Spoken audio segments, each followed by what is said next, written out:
it there. So they can see it. Okay. Right. Yeah. See it? All right. I'm Mark Ciafulo. I'm Jorge Mistral. I'm Casey Lenz. And I'm Luciola. And today we're here to talk about Google Glass. You have asked us, the Triple LC consulting group, and you, the Google executive senior management, have asked us to evaluate the ethical, legal, and financial issues regarding Google Glass in light of its recent launch to the public. We obviously the product hasn't gone to the hasn't hit a full launch yet, and it has been in the Explorer program where it's given to universities and celebrities to create a brand. However, so there's no way of knowing what issues will come up. However, we've found a couple issues that the public and multiple governments have brought up in their discussion about the product, and that is invasion of privacy. We're going to talk about more issues, but our main issue is going to be about the invasion of privacy and how Google Glass can infringe upon the privacy of the individual and the public.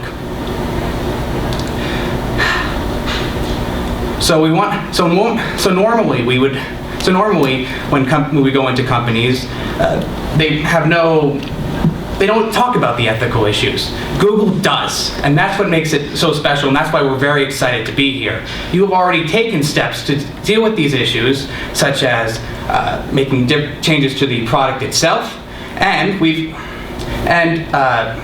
worked on ways on saying to customers, here's how you can use this product more ethically. We want to make a responsibility.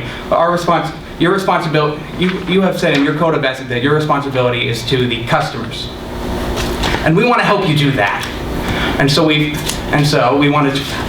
our goal is to have realistic solutions to both the hardware, and the software that can deal with some of the ethical, financial, and legal issues, and make this a better product for everyone. So now I'm going to talk about the Google Glass as a product, what it does, how's it work. So essentially, it's an iPhone on your head, or Android on your head, because we're at Google. It has a lot of the same features of a phone, such as it takes video, it takes photos. It has a touchpad over here that allows you to use voice recognition software. So you can say, "Hello, Glass. What's the weather, Glass?" And by looking up into the prism, you will be able to see Google will respond to you. It also has a state-of-the-art GPS chip that can track you to the very foot where you're standing. So not only do you know that I'm in this room, you also know where I'm standing in this room. Or if you're in a restaurant, I know exactly which side of the table I'm sitting at. Finally, I want to talk about the prism itself, which when you look up, it will directly, it works like a projector. It goes directly into your eye. Now, people have brought up, will this harm your eye? Now, Google has already taken a step forward in that and brought in eye doctors to see whether this would actually make a difference. As of right now, we found nothing at all. So there's no health risk with the Google Glass as of right now. And plus, there's precedent. There's VR software, virtual reality, where the Virtual Boy that projects directly into your eye. And now I'm going to pass on to Joaquin, who will talk about the ethical issues. So why do even ethics matter? Why do we care? Because you Google stand for it. That's something you believe in, and that's something we believe is really important. So why are we worried about the ethical issues behind this product? For two main reasons. First, there's already public outcry of worry about our product, and it's not even fully launched. It has been launched in a beta program to selected users. It has been launched for 1 day to the general public, but it has not been widely open to the public. And people are already worried. And privacy commissioners are worried. Privacy commissioners in Europe, privacy commissioners in Canada, the bipartisan privacy caucus is worried about what are we going to do with this product? What is it going to be able to do? What is going to happen with the data it stores? So we believe this is extremely important and something we should take into consideration. Secondly, why do we care? Again, because this is something we stand for. This is something we believe in. And we have already stated a commitment to certain principles, and we should stand for them. Whenever we will talk about ethics during our presentation, we are talking about principles we have already stated a commitment to. For instance, when Google was just a few years old, they produced this document called 10 Things We Know to Be True. The first of them, the first item, says the users come first and all else follows. And within that item, it says, whenever we design a product, whenever we launch an application, it should be designed in such an effective way that there shouldn't even be room to consider how it can be designed differently. Also, the first paragraph of the Google Code of Conduct says, everything we do at Google, everything we work on, should be compared and measured against the highest standards of business ethics. And that's something we're going to do. And we believe this is particularly interesting, or particularly appropriate in an industry that has historically been caught from behind in knowing the misuses of its products. So now we will move on to describe some of the variety of ways which we have discovered this product can be misused in an ethical manner. And again, we think this is really important, as we foresee some people will think Google, rather than the users, are to be held responsible for these misuses. So we have divided these misuses into big topics: privacy and tangible harm, with a specific emphasis on privacy. So what are some of these misuses related to privacy? Identity theft. As some of you were seeing with the Google product, it's really easy to take a picture. It takes just blinking your eye and you take a picture. Let's say I go to a restaurant, I go to a shop, the cashier is using a Google Glass, I hand in my card, it takes 2 blinks to get the front and back of my card. They have my information, they have my card number, my PIN code, everything. Also, I go to an ATM, I type in my PIN, someone's behind me, I didn't notice. He's wearing Google Glass, he has been recording the whole time as I type my PIN. I drop my card. He now has my card and my PIN. He can just go into my bank accounts and empty them. Same with other documents, driver license, passport, etc. Again, another worry or possible misuse regarding to privacy is blackmail. Google Glass essentially works as a wearable computer. It's different from a phone in that sense. It's on your head. When Google is able to fully launch, we expect everyone to have it on their head. Not being able to know when we're being filmed just creates this fear of always-on surveillance. And not knowing when we're being filmed means we can be filmed at situations we're not used to, we do not expect to.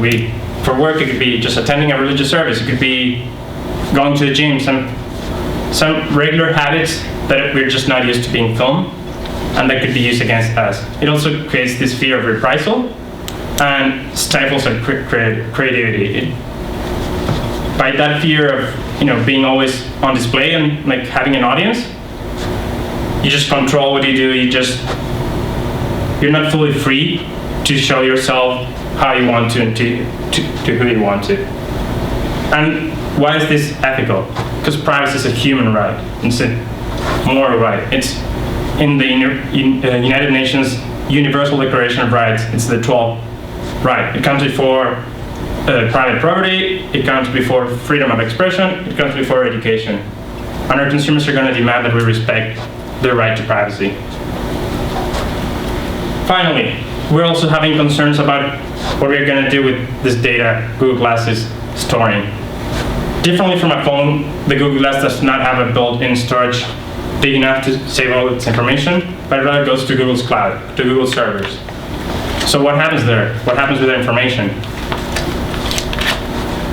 Now I will move on to talk about the second of concerns, on a second degree of importance, and that's tangible harm. Google Glass has this print, as we were talking about, that is right on top of your eye. It acts like a screen. You get your emails, you get your texts, phone calls, Google search, this variety of possibilities this fantastic product offers. But let's say I'm driving. I'm on the well, I guess I shouldn't say the 105 here in Arizona, but you're on the freeway, you're driving, message pop-ups, you don't see an object, you don't see a pedestrian, you hit someone, someone gets hurt. Who's going to be responsible for that? And this not only apply to cars, it could be riding your bicycle. And again, the message, the email, the phone call blocks you from seeing a post, from seeing an object that is not used to be there. You get into an accident, who's going to be responsible? So these are some of the possible misuses we have identified of this product, and there are some possible misuses we need to take into consideration before fully launching the product. And it's important that we do this before fully launching the product, because that way we're going to be a lot more responsible, and we're going to avoid a lot of concerns, of outcry, of actions, and above all, negative opinion from our consumers. So now I'm going to pass it on to Lucia, who's going to touch upon the legal aspects of Google Glass.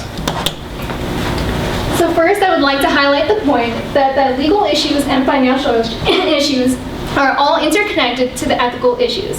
The law has ethics at its heart, at its foundation. And by taking steps to protect the consumer, by putting your ethical responsibility at the forefront, you are also protecting yourself against legal liabilities and also financial culpabilities that you might have to pay out. So first, we would like to point out that it is the legal responsibility of Google to design its product in a way that would protect the consumer's privacy. Some people would ask, is privacy even a right of the people? And we would argue that it is. There's something called the tort of invasion of privacy, and it prevents intrusion upon the plaintiff's physical solitude or seclusion. So Google could be sued if its product, according to strict products liability rules, does not take care to address any possible defects that could put the general public at harm and intrude into that privacy. Also, manufacturers are responsible for foreseeable risk. If the courts deem that a reasonable person could have presumed that this risk could put the general public at harm, Google has the responsibility to address that. As for financial costs, if Google is perceived by the public as someone who's just focused on profits and doesn't have the well-being of the consumers at its forefront, then customer satisfaction and perception would go down. And Google, as a company that caters to consumers, is also responsible for, also wants to make the consumer happy and wants to make the consumer buy its product. They want to make the consumer trust in their company and be inclined to endorse any products that they might want to put out. The public relations costs might also be high for not putting the user first. Consumers could possibly have a backlash against the product and boycott it or not buy it, and this would obviously hurt revenue and profit sales immensely. If Google released the product without addressing the foreseeable misuses and harms, it might have to update the product, and this would also cost Google more because of logistics and inconvenience to the consumer. The cost of all these enterprises can be extremely high. The highest recorded cost that I found while researching was from Johnson & Johnson, and this was when they did not take the care to make sure that they released a quality product. And this cost isn't just the legal cost only, it's the cost that was analyzed from the profits they lost in the ensuing quarters from people not trusting in them enough to buy their product, in addition to the punitive damages that they had to pay out. The potential cost to Google. So Google was involved in a case earlier that involved its not taking proper or necessary steps to make sure that the general public was safe. Basically, Google Google generates its revenue by selling ads, and it fashioned its search algorithm in a way that it would not be able to distinguish between people who were trying to sell legal things or illicit things. And this involved pharmaceuticals from Canada, which you couldn't sell in the United States. They acknowledged later that they knew they could have made the algorithm in a way that could distinguish the legal from illegal things. And the lawsuit that ensued cost them $500 million in damages. So the best course of action. Being legally smart and financially smart requires being ethical, which is why we would ask you to keep the ethical issue of making sure that you address all the foreseeable risks and potential harms at heart. Now I'd like to pass it on to Casey, who are going to address some solutions that you might be able to take. So when coming up with the solutions for Google Glass and to make a more ethical product, we had to keep in mind not only the privacy of the Google Glass user, but as well as the public. So the first way to combat this is by implementing a recording light. Currently, Google Glass does not have a recording light that notifies the public whether an audio or visual recording is happening. So whenever you're taking a picture, recording a video, recording audio, a red light will pop up that will notify those around the Google Glass wearer that recording is happening. So if they do have an issue with that, they are able to remove themselves from the situation. The next thing that our next solution deals with the ATM dilemma that Joaquin presented earlier. We all know, none of us want to deal with fraud in our lives. So using the QR recognition software that is currently in place inside the Google Glass, we will provide all major ATM manufacturers a QR code that they will be able to put on the ATM codes. So when a Google Glass wearer is looking at an ATM and the QR code is within the vision of the camera, the Google Glass all recording devices will be shut off. The rest of the product will still be able to be used, such as the browsing. But you won't have to worry about your being recorded while using the ATM. And then for the driving mode, we decided to implement a steering wheel recognition software. So when there's a steering wheel directly in front of the camera, the Google Glass will automatically go into driving mode. Now, we want to ensure that our users are safe throughout the entire use of the product. So when the product is in driving mode, the visual will not be able to be displayed because that is how most people get distracted.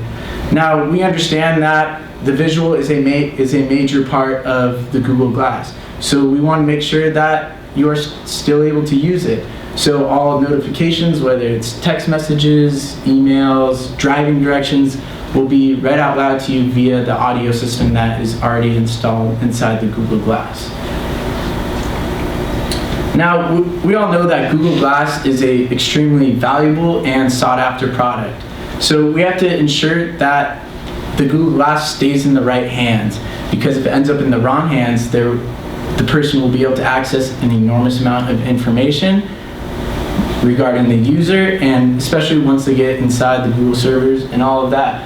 So using the fingerprint scan, or using the touchpad that is on the right side of the frame that Mark will show to you right now, there will be a fingerprint scanner that will be able to scan up to 10 fingerprints. Now, those 10 fingerprints don't have to be all the users.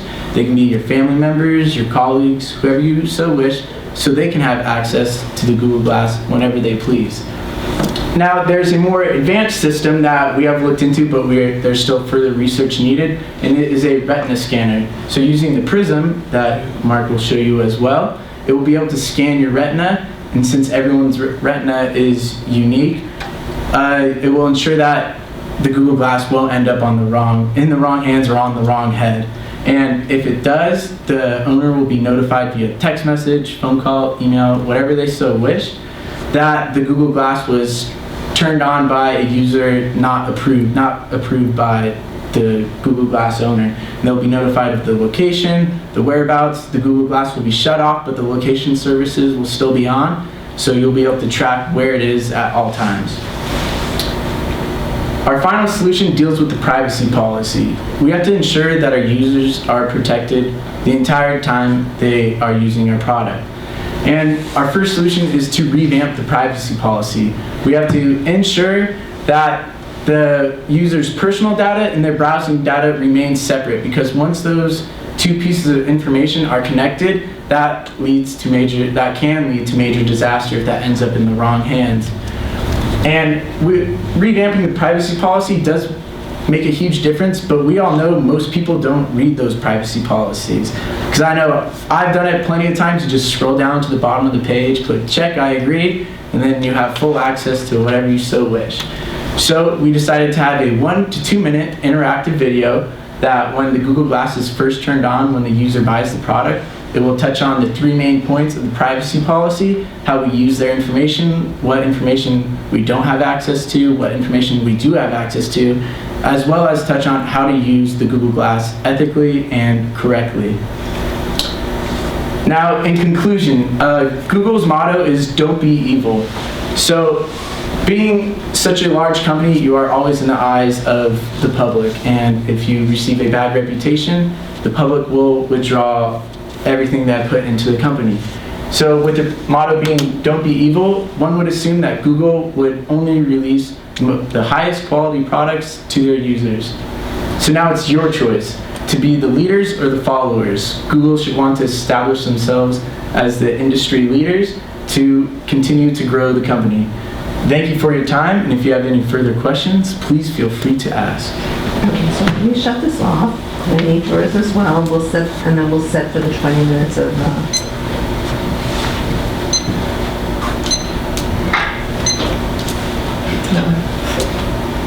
Are you ready to do that? You want me to do it for you? Do you want me to start? Yeah, you want to. It's T2. We'll go to Yeah, 20. yeah, already. Okay, so we're good now. Yeah. All right.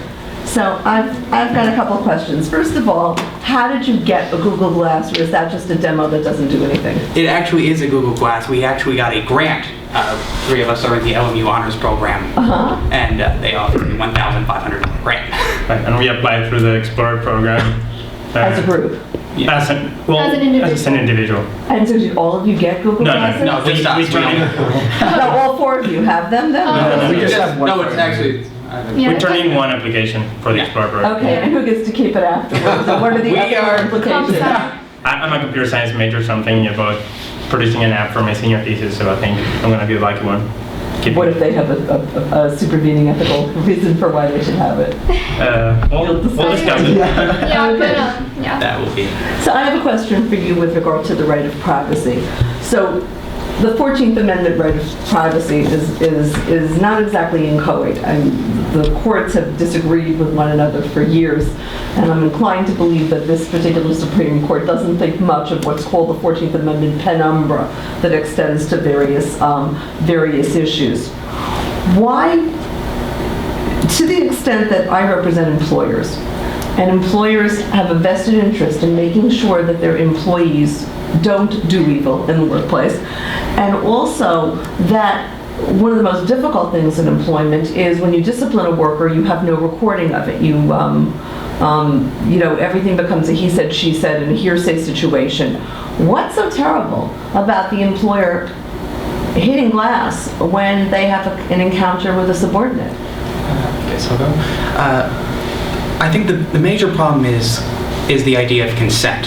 It's okay in the sense that, like, for example, if there were a camera in this room, Right, camera right there is. There is a camera, and there's a sign that said, as I was leaving the airport today, it was saying, "Smile, you're on camera," at the Welcome Lounge. Okay, but then let me ask you a question. In New York, we have what's called a one-party consent state. That means that if I put a tape recorder in my pocket, and now I have a conversation with you, you don't have to be a consenting party to that, and that is admissible in a court of law. Why is the fact that there's this very futuristic device on your head, why is that different from any other encounter in which an individual can record another individual without their consent? Because we are, as Google, and putting out this product, we're enabling it, or we're allowing the possibility of it being misused. Perhaps your intentions are the best to record just a conversation you're having with your employee, but some people may take that to the next step, may record, I don't know, may stalk someone, may record what they do, and may give incorrect uses to it, and Couldn't I always do that as an employer? For example, you guys are too young to remember the 7-minute gap, which was Rosemary Woods, allegedly not recording 7 minutes of Richard Nixon, in which he probably inculpated himself. What stops that if I have a tape recorder, theoretically, and I take the tape and I edit it digitally to have it come out where instead of you saying I didn't do it, I did not do it, you actually appear to be saying I did do it. What's the difference?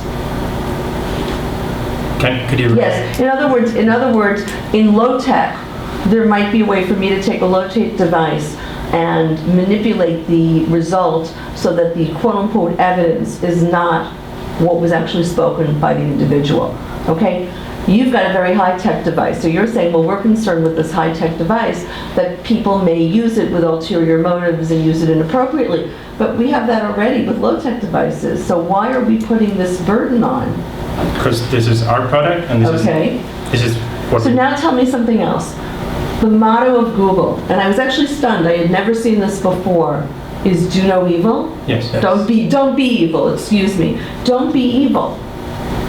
Tell me what you think about a mission statement that doesn't say be good, but says don't be evil.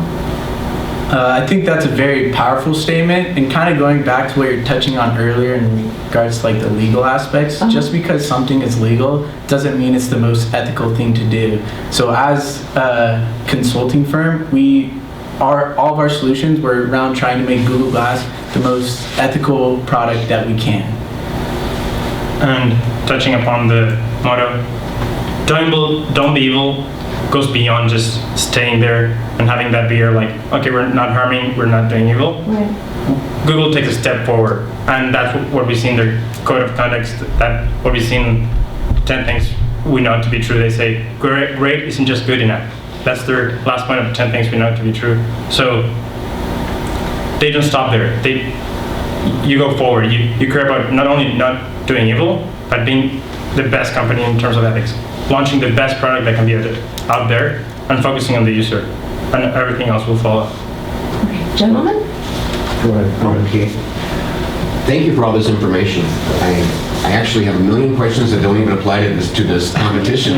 That's my thing too, right, exactly. Now, regarding the red light that could be flashing, interesting idea. What came to my mind was, we're going to have a $1,500 product, which means that it's going to be a niche product that's going to go to a smaller market. A lot of other people will not be able to afford this at certain socioeconomic levels. How are they going to know that the blinking red light has meaning? If they can't even get close to a Google Glass, let alone afford one, how are they going to know that the red light means something? Well, first, the cost of the product is $1,500 now. In its Explorer version, it's a better version that is, as you said, limited to a small product number. The idea of Google is as we launch it to the general public, the prices will drop, because that's the whole point of putting it out to sale market. So we think, and the idea of Google is like everyone eventually will have access to a Google Glass, like a lot of people have access to an iPhone. And we believe the red light is a standard. If you see a camera with a red light, if I see a red light in that camera, I know it's recording. It's something that's a habit and a custom that I think. How do you know that the person isn't colorblind and can't recognize a red light as having any meaning to them? To be honest, we probably didn't think of the possibility of protecting the colorblind, but I feel like taking the first step to at least be having a light there, and then thinking about other ways that we can make sure every part of the population that might not be able to recognize that red light could be taken care of in other ways. I think it's a good first step to at least maintaining our ethical standard and being true to our code. And I don't know particularly how colorblind people see the difference in color. I know they see colors differently, but if it's flashing, that will give a sense of it's changing. Well, you also mentioned that when someone is driving, that in the drive mode, it will switch to an auditory function. Yes. Correct? Yes. And so now I have to say to you, since we're talking about things that relate to disabilities and moral imperatives as to individuals who are who have disabilities, never mind the legal and the Americans with Disabilities Act.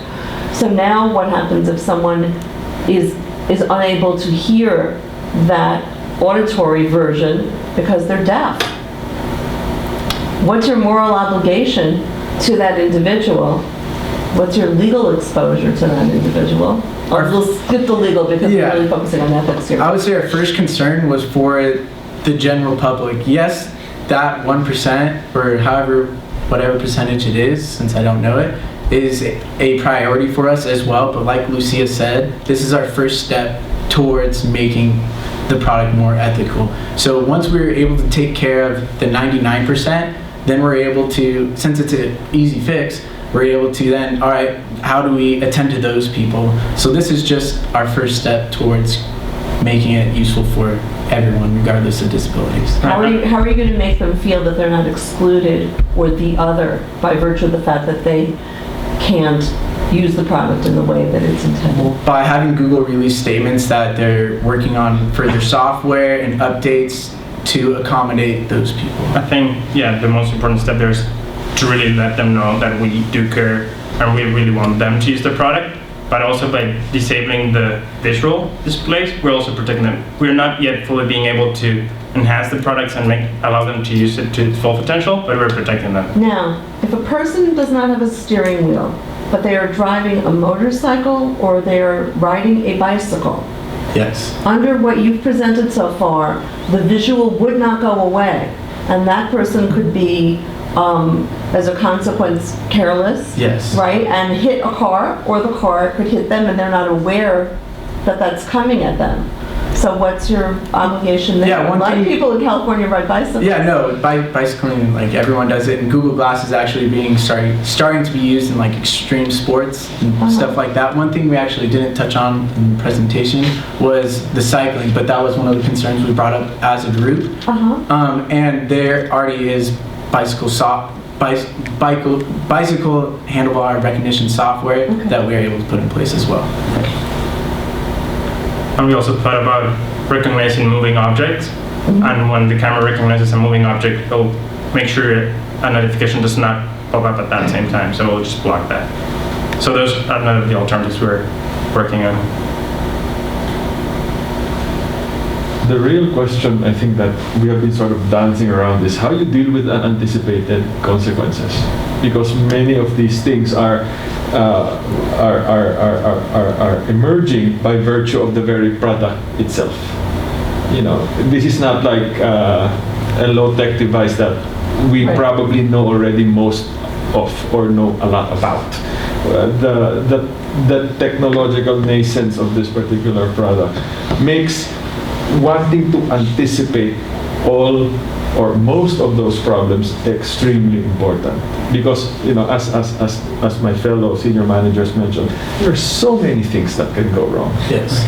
Right. And you know, you can propose, based on what you said, a series of technical fixes. Right. But as I think about it, you know, are the technical fixes, which is the very nature of what you will be offering, which I understand is important, right? But are these technical fixes really indicating to the customer that you are really trying to anticipate all these problems and you're trying to proactively fix the problems before they emerge? And therefore, it also tells the public, you're trying not to do evil, if not, you know, more proactively trying to do good things. Well, as you mentioned, it would be impossible to actually anticipate every single little thing that could go wrong when a person is using Google Glass. So therefore, and so, I'm sorry to interrupt, so therefore, what should your general pronouncement be? Our general pronouncement would be to set the standard and make the safest product that we can possibly make with what we know and what we can perceive that the general public would do with the product and what dangers that we think could happen, so that we fulfill our obligation as the manufacturer and not try to overburden ourselves with the entire industry. Because our code is not to do evil on our part. We're not trying to take on to do all the good that all other parts of the industry should do. And also, alongside with that, we'll revisit the product every day if that's needed. I mean, in the IT field, we know things change day by day, hour by hour. If it needs to be revisited every single day, we'll do it because we really think this product can be the future, and we really believe in the possibilities it offers. So that's why we're so interested in putting out to the market, but making sure it's safe.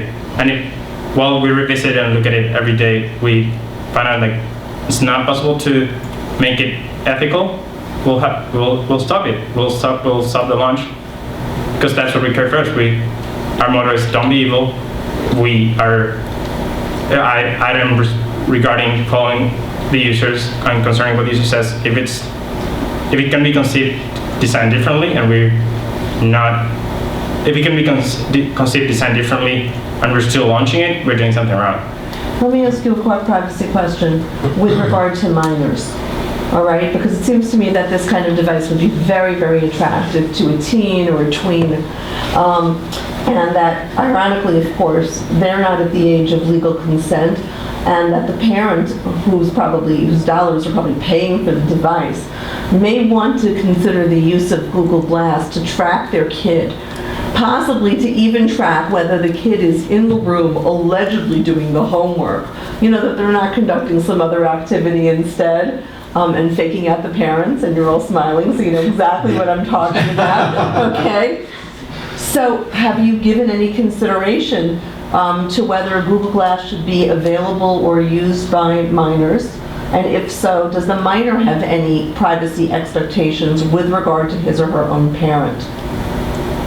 Could you explain in further detail, how do you think that parents would be able to know I'm doing the homework? Well, Google stores, you talked about using cloud data. Right. Well, why can't the parent who's purchased the device have access to the cloud? If the parent can have access to the cloud, then technically if you have nothing better to do at night and the kid tells you I have no homework or the dog ate the homework but I really did it, maybe you could use Glass to spy on your child.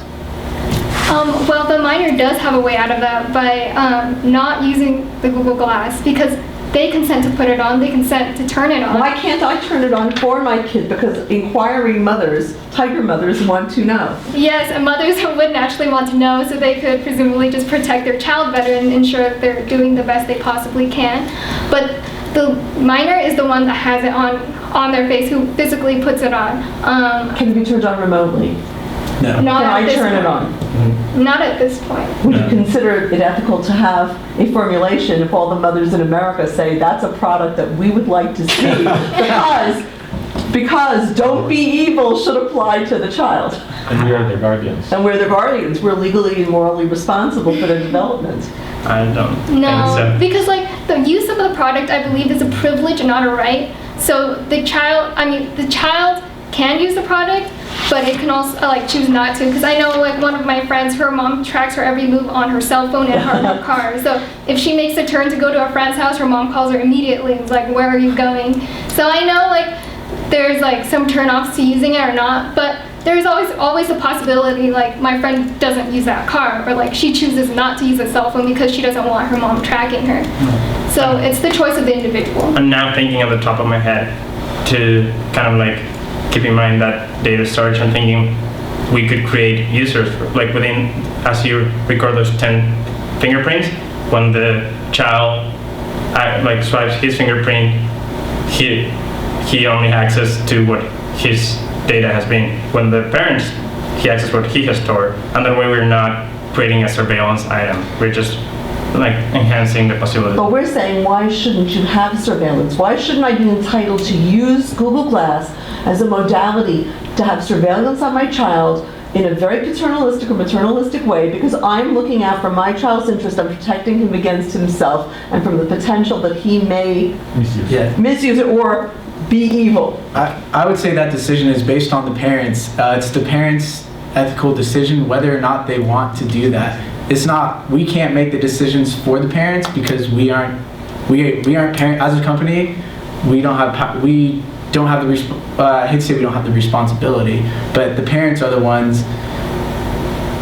The parents are the ones, if they want to track their kid, they're able to. But if they don't want to, then let their kid use the product as they wish. And I think inherently, Google Glass goes way beyond that, and we're trying to focus in, like, the purpose of it is not, when we launch it, we're not keeping in mind parents surveilling their children, but more communicating and showing this conference or recording as it has been the whole time, showing this Without our conference, consent. With that? showing this conference to his friend in China, and showing him exactly what his sister So when I said. gave you the hypothetical involving the kid, obviously this touches very close to home. Because, okay, but what if I said to you that I want to use Google Glass in lieu of a one of these lifelines that elderly people have around their necks? And wouldn't it be great if I could get my elderly mother to wear Google Glass so that I will know what she's doing, and if she's doing things that are really putting her at risk, like bending down to pick things up, which is prohibited because she's broken her hip 3 times. Would you think that that she has some right of privacy against that, when my entire basis for doing it is not to discipline her, but to protect her against harm? One of the solutions that we actually didn't touch on because it was a minor, not a minor solution, but it was actually an emergency button that would be on the back right of the Google Glass. So if there is a problem, you would have your list of 3 emergency contacts where when you push the button, it notifies those 3 people via text message, phone call, whatever you choose, that the person is in danger. It gives them their location, and it contacts emergency services as well. Like Okay, 911. if you put such a button on, Yes. and criminals become aware of this button being there, because this product is going to be promoted with all of its, abilities and capabilities. So now you go like this, and the criminal now takes out the gun and he shoots you because he knows that you're calling 911 or alerting someone that something is happening. So aren't you being evil when having that item could potentially enable somebody to put themselves at risk? It could be putting them at risk, but by not having that emergency button, it doesn't provide a way out of that situation. Right. There's no exit, no way out. But as a user, you can decide, assess the danger, and think, if I press the emergency button, he's going to shoot me. So I'll just stay calm. I won't press it, and I'll deal with the situation. But if you feel that button is going to be the way out to that situation, you can just press it. And I think going back to the mother's question, I think your right of freedom or of liberty ends where someone else's right begins. So I think your mother has the right to do what she believes is best for her. And if she decides she wants to ban, because that's what she wants to do, she has the right to. Even if she's old and senile and... Well, in that case, she lost her, racial... Has she lost her right? That's another question. That's a whole other question. But I like to torture you, so. I'll put a interesting spin on this. Remember, it's a question, when we talk about privacy, we're talking about consent. And specifically in this case, it would be implied consent, because if you're wearing the glass, would that not be implied consent? Emerging technologies. That's what you have to understand. We are not talking about your normal low technology products that we have more jurisprudence around. Right. This is something that the law honestly has Football not has got. never dealt with it. Yeah. Exactly. So be careful about that. All right, so let's give you a little bit of feedback. My first comment is, I told you, please identify who we are. And then 3 minutes later you didn't. So I still didn't realize until we were a little bit into it that, what our role was, frankly. I have to tell you, Mark, why were you nervous? You know your stuff. I almost got up and got you a glass of water or said, do you want to stop and should we start over again and, re-roll the film? Because you were struggling, and I don't know whether it's because it's at 6:30 at night and everyone's tired or what, but it's finals week. It's finals week, and I had a final, and then I got on the plane, and then I had to pack up all my things. So you're stressed out. So I'm stressed out to the max. Okay. So unfortunately, there was just nothing I could As do. they say in business, never show your in law too. Never show your weak spot, right? Yeah. Because it really comes across. Just as very complicated issues. In the executive summary, it's in bold type with the audiences. Yeah. Okay, but you're supposed to tell us. It says Google Senior Manager. Did I 2 or 3 minutes in. Yeah. Oh, okay. Yeah. I think that this is, by the way, the 3rd presentation I've personally heard on Google Glass. Last year there were 2 Google Glass presentations at the competition. And this one had a little bit different spin to it because it emphasized, you led off with the right of privacy issue. And I think the right of privacy is probably the most difficult legal issue, and frankly, the Supreme Court doesn't know what it's doing with it. But it's really problematic because legal scholars disagree to the max as to what it means. Philosophers disagree as to what it means. And now we're a corporate board, and we don't have that background, and you need to be the ones to lead us definitively, not just to raise issues, but everything. You talked about foreseeability, and you did it so well about for the foreseeability and the legal arguments. Well, you should have foreseen our arguments of how we were going to push back as to this privacy issue and anticipated some of the things that we were asking and said, before you even ask the question, let me tell you where this is how we're going to address it. Yes. Okay, but I think it looks like a relatively simple topic, compared to some of the others. I think it's probably the most complicated topic that anyone's presented in this competition. Yeah, right? But it's I totally agree. very deceptive. Toughest topic in the It's the toughest topic. You're brave souls to take it on. Absolutely. Just a few things. I really enjoyed the energy that you put into your presentation. By the way, I teach presentation skills. If I veer over to one side, that's why I'm going there. The number one thing that audiences relate to is positive energy towards whatever you're talking about, and you all showed great energy. You didn't have monotone voices, things like that. So I really appreciated that coming from you. I think that you had one missed opportunity was in the prop that you had with you. Mm-hmm. I might have started the entire presentation with something about that. Yeah. I'd like to show you something, and I can let me show you what I can do. I can take your picture and whatever, something along that line. So I'm focusing on your 10-minute is basically what I'm saying, stuff that I hope you can at least think about. So I loved, Casey, when you said, I don't do this, I don't, me, that's fantastic when you do that, because that makes it real. Makes it real, because when you started saying that, I thought, I can relate to Casey because he's telling me something about himself. Otherwise, it's just a broadcast of information. So I thought that was an excellent thing. Maybe you might want to toss a couple more of those in for tomorrow as well. I appreciated the eye contact that everybody made. I will give one piece of advice to Joaquin, and this won't come into play tomorrow because there isn't a Q&A, but when you got pushed against the wall a little bit and you took an easy route out by saying, well, if we can't figure all this out, we're an ethical company, we just won't manufacture this product. Yeah. Be careful about that. Yeah. Be careful about that, because you want to manufacture this product and you don't ever want to take an easy way out in a debate situation. You don't want to be lacking in credibility, and that was incredible. Yeah, that was an incredible statement. So just advice, not pushing you in a negative direction. I really like the fact that you identified some interesting issues, as Ruth said, and I like the fact that you looked for some solutions. I thought they were creative. I might have liked to hear a little bit more about some of the pluses and minuses of your solutions, just so we know that you've identified what those are. But in general, I really like the solutions as well. I think it was a very nice presentation. I think Mark, you're nervous, but you know what? There's a lot of reasons why you could be. So tomorrow you get a good night's sleep, and tomorrow you're going to be ready to go, and you're going to be fantastic. And the one thing you were was authentic, because nervousness is an authentic emotion. Mm-hmm. And each one of you had personality, and it really came through, that you're fun people, you're up, you're excited about your topic, you're vested in the topic. That doesn't always come. You can have a flawless presentation, but it can be sort of a monotone, either not just your voice, but your expressions, the way you relate to us, and you guys were not. You're very engaging. You're excellent that way. Best thing you can possibly do is show enthusiasm.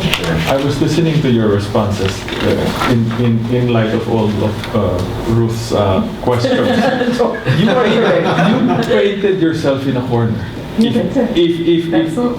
you ask me, and you chose it. I don't know if you noticed it, but you chose to paint yourself in a corner because your technical fixes address a single issue or a single problem. And then what she simply did was, okay, did you think about this other one?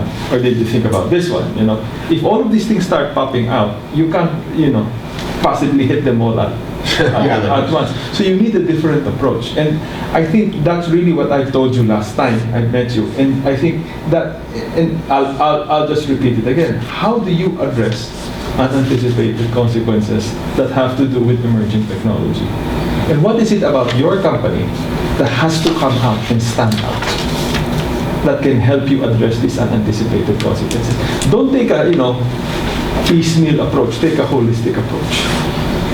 Say, I don't remember. I think you said it. We're an ethical company. We have all the smartest people in the world whom we pay millions of dollars, right? We will devote every single effort we have to making sure that these people are on top of all these kinds of things. We will encourage a culture of questioning about all of these kinds of things. If you say that, then you know, you may not be able to directly address specific questions, but then the listener or the question framer will then realize, well, maybe if my adult mother or if my elderly mother doesn't want to do this, then at least there's something about what you said that already sort of addresses it, and then you can just add on to it when you address the question. Well, I was also doing it because I wanted to see whether I would get a totally different answer from whether I can use surveillance against my kid who's slacking off on his homework versus mom who I'm scared to death is going to fall and break her hip. You know, because they're both paternalistic activities, but what would be the difference? You know, when I thought you weren't buying in as to the kid stuff, clearly you were associating with the kid a little, you know, more than Tiger Mom here wanted to see. So I figured, well, if I put it on grandma, let's see what kind of, well, also this is like what happens in law school. You know, you twist the hypothetical and you keep going and going until the student is like, oh my God, I've dug myself into this big hole. You know, and that's the method. So, you know, by God, I mean, I haven't really used it that much today, but I felt like, you know, it was appropriate, kind of. I wanted to see where, because you were very prepared within the framework of your own presentation, so therefore I needed to push your envelope and push, you know, play out a little bit. So for your 10 minutes tomorrow, instead of just saying we propose a set of technical fixes, this, you must say something about where these technical fixes are anchored on. Right, that's in German it's called the Weltanschauung. You know, the rubric has to be there. Who's presenting tomorrow? Yeah, well, Me, Joaquin. You too? Okay. Yes. All right, so you and can who's doing relax a 90 little bit. seconds. I'm doing 90 I had a seconds. feeling you were the 90 You got seconds. 90 second? Okay. Very All right. nice. Gets it right out of the way. 90 seconds. You'll do And now you know how to start because he's just told you. You know? Yeah. Right. You'll do a nice job. Joaquin, if you could try to just plant your feet. You were doing the forward-back movement. It's probably subconscious. You don't even know you do it. Right. But it does undermine your perceived credibility. So just try to keep your feet on the ground. And let me tell you that for the 90-second, you're going to do that sitting down at a table. You're not going to be able to be up there, you know, and present in a powerful way. You're going to be sitting at a table with the board of directors because typically, you know, Yeah, that's how meetings. that's how meetings Yeah, are that's actually also gonna go. conducted. So that'll be a different dynamic because the teams have not known that until today. So something to consider in terms of the presentation skills. Thank you. All right. Thank you. Thank you. Appreciate it. Are you all done with finals or you still Yeah. have more?